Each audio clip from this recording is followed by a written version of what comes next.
Hi there guys, in this video I will show you how to disable restricted mode on TikTok.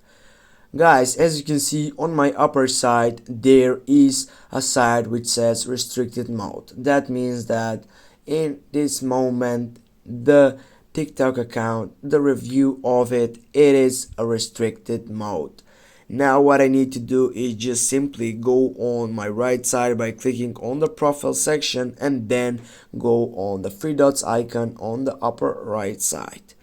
After that I need to choose the settings and privacy, the third selection, and then just scroll down and looking for the content activity side and the fourth selection that says digital well-being.